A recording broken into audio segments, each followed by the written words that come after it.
தேசிய கல்விக் கொள்கை 2020 கீழ் 21வது நூற்றாண்டில் பள்ளிக் கல்வி என்ற தலைப்பிலான மாநாட்டில் பிரதமர் நரேந்திர மோடி காணொலி மூலம் உரையாற்றினார். மொழி என்பது கல்விக்கான ஒரு கருவிதானே தவிர அது மட்டுமே கல்வி ஆகிவிடாது என பிரதமர் மோடி கூறினார். தேசிய கல்விக் கொள்கையை அமல் செய்வதற்கான இந்த கலந்துரையாடலில் கல்வி நிலையங்களின் முதல்வர்களும் ஆசிரியர்களும் உற்சாகத்துடன் பங்கேற்று இருப்பது குறித்து பிரதமர் மகிழ்ச்சி தெரிவித்தார். இந்த கொள்கையை அமல் செய்வது தொடர்பாக நாடு முழுவதிலும் இருந்து ஒரு வார காலத்திற்குள் ஆசிரியர்களிடமிருந்து 1.5 மில்லியன் ஆலோசனைகள் பெறப்பட்டிருப்பதாக அவர் கூறினார். ஒரு நாட்டின் வளர்ச்சிக்கு சக்தி மிகுந்த என்ஜின்களாக இளைஞர்கள்தான் இருக்கிறார்கள்.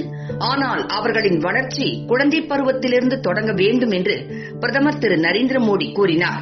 குழந்தைகளுக்கான கல்வி, அவர்களுக்கான உகந்த சூழல் அமைவதுதான் அவர்களுடைய எதிர்காலம் எப்படி அமையும் என்பதை தீர்மானிப்பதாக இருக்கும். அதை பொறுத்துதான் அவர்களின் ஆளுமை திறன் அமையும் என்று அவர் குறிப்பிட்டார்.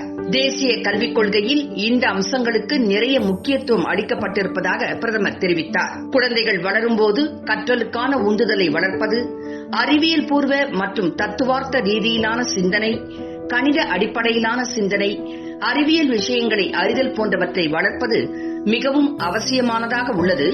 தேசிய கல்விக் கொள்கையில் பழைய 10th + 2 என்ற கல்வி திட்டத்திற்கு பதிலாக 5+3+3+4 என்ற திட்டம் கொண்டுவரப்படுகிறது என்றார்.